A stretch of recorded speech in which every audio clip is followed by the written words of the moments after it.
تم یہاں آدھی رات باہر وارڈروب میں چہل قدمی کیوں کر رہی ہو؟ یہ وقت چہل قدمی کا تھوڑی ہے۔ ابریز نے نہ جانے کہاں سے بوتل کے جن کی طرح اس کے سامنے نمودار ہو گیا۔ وہ روح افزا بھائی کے ساتھ گھومنے گئی ہے، اسی لیے میں یہاں پر ہوں، اس کا انتظار کر رہی ہوں۔ مبارک خانزادہ روح کو کہیں بھی اکیلے جانے نہیں دیتا، اسے لگ رہا ہے میں بھی اس کے ساتھ گئی ہوں، اسی لیے یہاں آؤ۔ تم کہنا چاہتی ہو اگر المیرا بھابی گھر میں نہیں ہوں گی تو تمہیں بھی گھر میں رہنے کی اجازت نہیں ہے؟ میں ان کے کیئر ٹیکر ہوں، ان کے لیے ہی گھر کے اندر رہتی ہوں۔ وہ شرمندگی سے سر جھکا گئی۔ واقعی وہ ٹھیک کہہ رہا تھا، المیرا کے بغیر وہ اس کے گھر کے اندر ایک منٹ بھی نہیں رہ سکتی تھی۔ اس دن جب میں بلا رہا تھا تو کیوں نہیں آئی؟ آخرکار ابریز کے لبوں سے شکوہ پھسل ہی گیا۔ میں نے پہلے ہی اپنے راستے کا انتخاب کر لیا تھا۔ نئے راستے کو انتخاب کی اجازت تمہیں کس نے دی تھی؟ کیا مطلب ہے آپ کا؟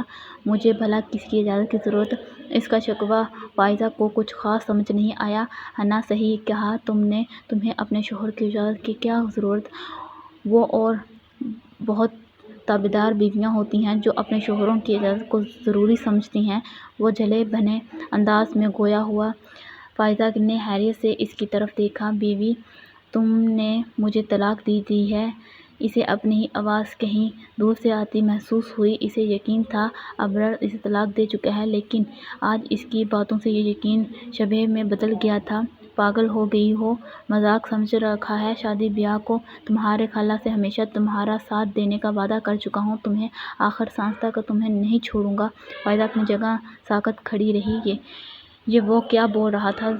ضرور وہ کوئی خواب دیکھ رہی تھی۔ وہ لب بھیج کر رہ گئی۔ گہری سانس لے کر خود کو کنٹرول کیا، دل میں قید یکدم امڈے پر احساس کو دفن کر دیا۔ تم جذباتی ہو رہی ہو، شاید تمہارا میرا کوئی میل نہیں۔ تم بہت بڑے گھر کے بیٹے ہو اور ایک اچھی لڑکی ڈیزرو کرتے ہو، تمہارا ایک چورنی کے ساتھ کوئی میل نہیں، اور انکل آنٹی بھی تمہارا تعارف نہیں کروا پائیں گے۔ کیا بولیں گے وہ؟ لڑکی کا کچھ اتا پتا نہیں، اس کے ماں باپ آگے پیچھے کوئی نہیں، خود بھی جاہل ہے اور کام چوروں کی کرتی ہے۔ اس کی باتوں پہ ابراز نے افسوس سے گردن ہلائی۔ یہ وہ کیا بول رہی ہو؟ خود کو اتنا نیچے کیسے گرا سکتی ہو؟ اپنی ہی ذات کے بخے ادھیڑ رہی ہو۔ شاید زمانے کے رویوں نے ایسے بنا دیا ہے۔ اب تم جاہل نہیں ہو بہم، یہ تو قسمت کی مہربانی ہے۔ وہ بمشکل مسکرائی۔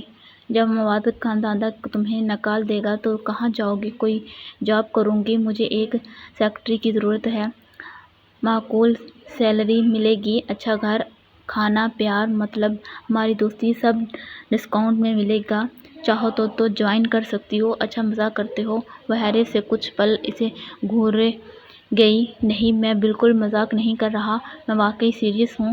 مجھے سچ میں ایک سیکرٹری کی ضرورت ہے۔ چاہو تو تم اپلائی کر سکتی ہو۔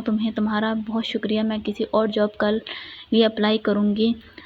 صحیح ہے، تم کوئی اور جاب کرنا لگتا ہے مجھے بھروسے کے قابل نہیں رہا، اور تم بہت زیادہ پڑھ لکھ گئی ہو، دنیا کا تجربہ ہو چکا ہے۔ اب میں تمہارا شوہر، تمہارا دوست بھروسے کے قابل نہیں رہا۔ نہیں، ایسی بات نہیں ہے، تم مجھے غلط سمجھ رہے ہو۔ مجھے اس پوری دنیا میں سب سے زیادہ تم پر بھروسہ ہے، تم میری سب سے اچھے دوست ہو۔ وہ جھٹ بول اٹھی۔ ابریز کے چہرے کو مسکراہٹ نے چھوا۔ اچھا لگا سن کر تمہیں مجھ پر بھروسہ ہے، ورنہ مجھے لگا ہمارے درمیان کوئی رشتہ نہیں ہے۔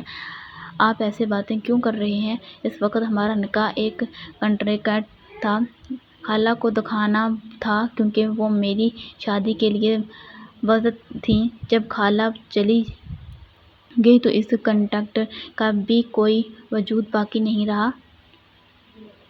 فائزہ نے ساری باتیں دہرا دیں۔ تم بھول رہی ہو، خالہ جانے کے بعد ہمارا نکاح ختم نہیں ہوا۔ میری ماں نے تمہیں بیٹی بولا، صرف بولا نہیں مانا۔ میرے ڈیڈ کے لیے بھی ایک بیٹی ہی تھی جب تم گئی، مجھے معلوم تھا کنٹریکٹ ختم نہیں ہوا، مگر انہوں نے مجھے بولا ان کے بیٹے کو لیے بغیر گھر قدم نہ رکھو، اور میں پاگلوں کی طرح تمہیں ڈھونڈتا رہا۔ جب تم ملی تو چلی گئی، میں پکارتا رہا۔ ابریز کے لہجے میں اداسی اسے بھی وہ لمحے یاد آ گئے۔ وہی تو ایک لمحہ تھا جو اس کے سکون سے رہنے نہیں دیتا تھا، لیکن جب ابرص کو صحیح سلامت دیکھا تو دل کو سکون ملا۔ تم میری سیکرٹری بن رہی ہو؟